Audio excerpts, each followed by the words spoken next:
আসসালামু আলাইকুম প্রিয় দর্শক, সবচেয়ে বড় সংবাদ হচ্ছে শেখ হাসিনা সরকারের পতন হয়েছে এবং শেখ হাসিনা তার বোনকে নিয়ে, শেখ রেহানাকে নিয়ে গণভবন থেকে পালিয়ে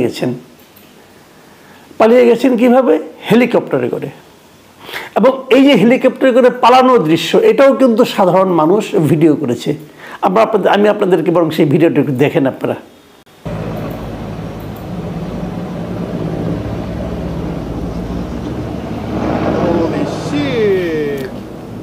এই ভিডিওটা আপনারা দেখলেন, এখানে দেখলেন যে একটা হেলিকপ্টার যাচ্ছে এবং এটা গণভবন থেকে যাচ্ছে এবং এই হেলিকপ্টারে করে ওনারা পালিয়ে গেছেন। যতদূর জানা গেছে কলকাতায় গিয়েছেন। আসলে ওনার কলকাতা ছাড়া আর কোনো যাওয়ার জায়গাও তো নেই, যাবেনটা কোথায়? উনি এত অর্জন করেছেন গত 15 বছরে, মানুষের কাছ থেকে ক্ষোভ, ঘৃণা, যে ওনার যাওয়ার জায়গা নাই। নিজেকে উনি কি মনে করতেন?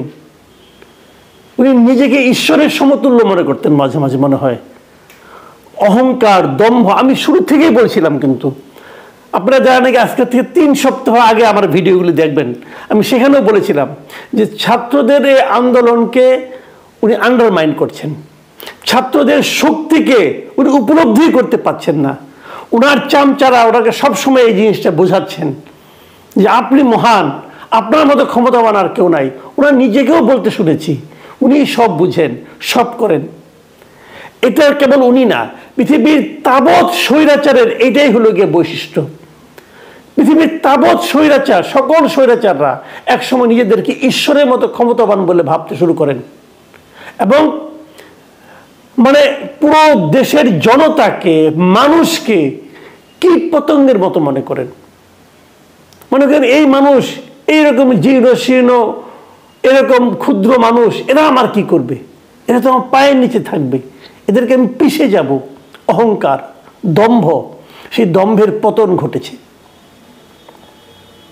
এবং ওনার যারা চামচা ছিলেন তাদের এখন কি হবে, আমরা এগুলো নিয়ে ভাববো। আমি সবসময় বলবো যে বিচার, একজন স্বৈর শাসক কিন্তু একা একা স্বৈর শাসক হতে পারে না।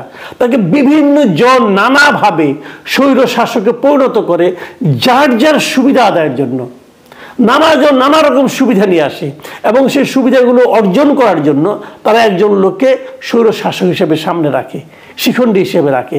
আর সে লোক নিজের দম্ভে এরকম করতে থাকে, মানুষকে অপমান করতে থাকে, মানুষকে অবমূল্যায়ন করতে থাকে এবং মানুষকে যাচ্ছে তাই আচরণ করতে থাকে।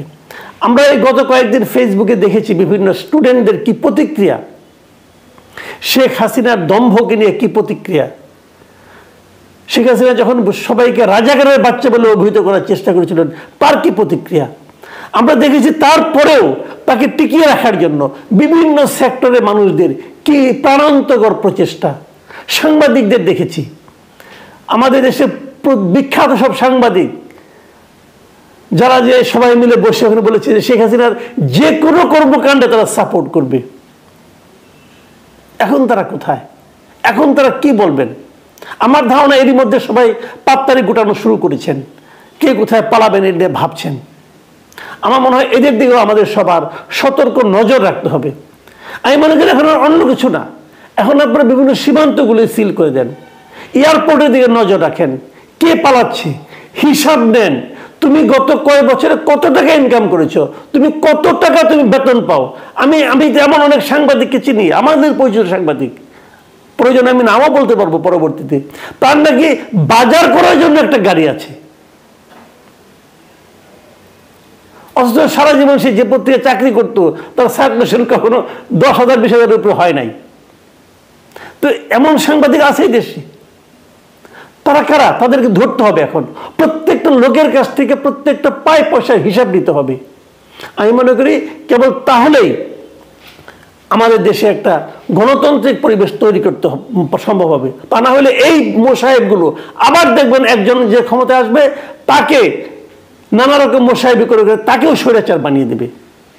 আমি ছাত্রদের একটা কথা বলতে চাই যে ওনারা একটা যে 1 দফা দাবি দিয়েছেন, সেখানে তারা একটা কথা বলেছেন, তারা কেবল শেখ হাসিনা সরকারের পতন চেয়েছেন এবং সেই সঙ্গে ফ্যাসিবাদের পতন চেয়েছেন এই ভূখণ্ডে আমরা আর ফ্যাসিবাদ দেখতে চাই না। ফ্যাসিবাদের সামনের চেহারাটা কে এটা ইম্পর্টেন্ট না, ইম্পর্টেন্ট হলো যার চরিত্রটা। নতুন যে আসবে সেও কি ফ্যাসিবাদী হবে এটা আমাদের দেখতে হবে। আমরা আর ফ্যাসিবাদ চাই না, আমরা এখন একটা রিয়েল ডেমোক্রেসি চাই, একটা প্রকৃত গণতন্ত্র চাই, আর এই সমস্ত মোসাহেবদের পতন চাই। শেখ হাসিনা এক জায়গায় বলেছিল যে রাজাকারের বাচ্চাদের দিবে কিনা, নাতিপুতিকে দিবে কিনা। তার আরেক চামচাই বিচারপতি মানিক নামে এক ভদ্রলোক, সে তাকে উপস্থাপিকাকে পর্যন্ত রাজাকার বলে দিল, রাজাকারের বাচ্চা বলে দিল একটা এক মেয়েকে। সে মেয়ে পরে চিৎকার, আপনারা নিশ্চয়ই দেখেছেন যে ওই দীপ্তি চৌধুরী নামে একটা মেয়েকে, সে চিৎকার করে বলছিল আমি মুক্তিযুদ্ধ পরিবারের সন্তান। সে বলে যাচ্ছে যে না আপনি রাজাকারের সন্তান। তো এই সমস্ত লোক, এই মানিক চৌধুরীকে আমি আরেকটা পরে পড়ব, তার সঙ্গে আমারও কিছু স্মৃতি আছে। সে কেমন টাইপের একটা, মানে আমার তো মনে হচ্ছে মস্তিষ্ক বিকৃত কিনা আমার সন্দেহ আছে, সে মুক্তিযুদ্ধকে এটা নিয়েও আমার সন্দেহ আছে। এই লোকগুলোর বিচার হওয়া উচিত আমি মনে করি, কারণ এরাই কিন্তু একজন মানুষকে স্বৈরাচার বানিয়ে দেয়। কাজেই এরকম যেন আবার না হয়, আমরা যেন আরো কোনো স্বৈরাচার আর কোনো ফ্যাসিবাদী শাসক এই দেশের আমরা শাসন ক্ষমতায় দেখতে চাই না। আমরা একটা প্রকৃত গণতান্ত্রিক এনভায়রনমেন্ট চাই, যেখানে নাকি একজন সাধারণ মানুষের দাবিও যদি ন্যায্য হয় সেই দাবিকে যেন বিচার করা হয়, সেই দাবিকে যেন বিবেচনা করা হয়। আমরা এরকম একটা সমাজ চাই, এরকম একটা দেশ চাই। প্রিয় দর্শক, আপনারা ভালো থাকবেন। আপাতত এ পর্যন্তই। আল্লাহ হাফিজ।